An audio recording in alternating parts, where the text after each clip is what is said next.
সবাইকে স্বাগত। আশা করি আপনারা সকলেই ভালো আছেন। আপনারা যারা পরীক্ষা দিবেন, আপনাদের পরীক্ষাটি লিখিত হবে। আজকে একটি লিখিত পরীক্ষার প্রশ্ন প্যাটার্ন নিয়ে এসেছি। ইনশাআল্লাহ এই প্যাটার্ন থেকে 25 থেকে 30 নাম্বার অনায়াসে কমন পাবেন। শুধু ধৈর্য সহকারে সম্পূর্ণ ভিডিওটা দেখেন। আমি দেখিয়ে দিব কোন কোন বিষয়, কোন কোন টপিক থেকে প্রশ্ন করা হবে, প্রশ্ন আসবে। অনেকেই লিখিত পরীক্ষা উত্তীর্ণ হতে পারেন না, কারণ একটাই, পরীক্ষার প্রশ্ন প্যাটার্ন বোঝেন না বলেই কিন্তু পরীক্ষা উত্তীর্ণ হতে পারেন না। আমি আজকে A to Z দেখিয়ে দিব। দেখেন, সর্বপ্রথম আপনাদের আসবে সন্ধি বিচ্ছেদ। দেখেন, লিখিত পরীক্ষার সিলেবাস কিন্তু একদম শর্ট, যদি আপনি সিলেবাসের ধরনটা বোঝেন।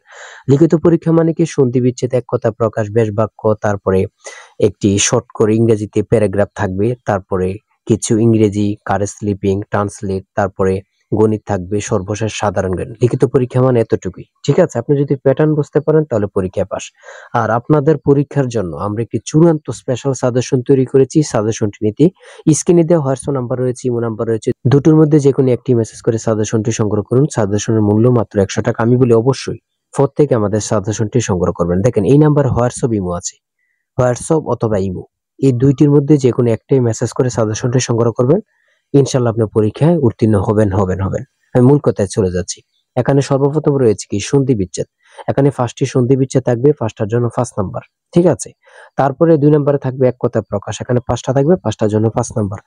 আর আমাদের সাজেশনে খুব সুন্দরভাবে মাত্র 50 পেজের চূড়ান্ত শর্ট সাজেশন পাবেন। এই সাজেশনটি পড়লে যথেষ্ট। প্রত্যেকটি প্রশ্নের ব্যাখ্যা ও সমাধান সহ দেয়া আছে। 3 নম্বরে থাকবে বেশ বাক্য সহ সমাস নির্ণয় করুন, এখানে 5টি থাকবে, 5টার জন্য 5 নাম্বার। তারপরে 4 নম্বরে থাকবে বিভক্তি সহ কারক নির্ণয় করুন, এখানে 5টা থাকবে, 5টার জন্য 5 নাম্বার। তারপরে 5 নম্বরে থাকবে এখানে 10টি বাক্য লিখুন। এটা থাকলেও থাকতে পারে, নাও থাকতে পারে, অথবা এখানে 5 নম্বরের জন্য একটি অনুচ্ছেদ দিতে পারে। আপনারা বাংলা অনুচ্ছেদ সকলে একটু হলে বানিয়ে লিখতে পারবেন, এটা নিয়ে সমস্যা নেই। তারপরে 6 নম্বরে থাকবে ট্রান্সলেট 5টি থাকবে, 5টার জন্য 5 নাম্বার। অবশ্যই 100% শিওর ট্রান্সলেট থাকবে।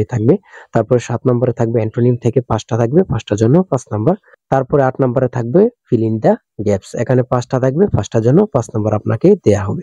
তারপর 9 নম্বরে থাকবে ওয়ার্ড মিনিং, এখানে ওয়ার্ড মিনিং থেকে 5টা থাকবে, 5টার জন্য 5 নাম্বার। 10 নম্বরে থাকবে শর্ট করে একটি প্যারাগ্রাফ। ব্লু ইকোনমি এখানে দেয়া আছে, অন্য প্যারাগ্রাফও থাকতে পারে, একদম শর্ট করে আপনারা লিখতে হবে। এই প্যারাগ্রাফটি লিখতে পারলে আপনাদেরকে 5 নাম্বার দেওয়া হবে। তারপরে থাকবে গণিত অংশ, এখানে প্রত্যেকটা গণিত অঙ্কের জন্য 5 নাম্বার করে, 11, 12। তারপরে এখান দিয়ে রয়েছে 13। তারপরে 14 নম্বরে মান নির্ণয় থেকে একটি অঙ্ক, তারপরে লসাগু নির্ণয় করুন, এখানে একটি অঙ্ক। প্রত্যেকটা প্রশ্নের ব্যাখ্যা ও সমাধান সহ আমাদের সাজেশনে দেয়া আছে। সর্বশেষ সাধারণ জ্ঞান দেয়া থাকবে, এখানে 6টি সাধারণ জ্ঞান দেয়া আছে, এমন সর্বশেষ সাধারণ জ্ঞান দেয়া থাকবে। লিখিত পরীক্ষা মানে এতটুকু। আর প্রত্যেক আমাদের সাজেশনটি সংগ্রহ করবেন, ইনশাআল্লাহ আপনি পরীক্ষা পাস করবেন। অবশ্যই ফোন থেকে আমাদের সাজেশনটি সংগ্রহ করবেন। আমরা পরীক্ষার প্রশ্ন প্যাটার্ন যেমন থাকবে সেম প্যাটার্নে আমরা সাজেশন উল্লেখ করেছি। ইনশাআল্লাহ যারা পড়বেন সকলে পরীক্ষা উত্তীর্ণ হয়ে যাবেন। সবাই ভালো থাকুন, সুস্থ থাকবেন। আল্লাহ হাফেজ।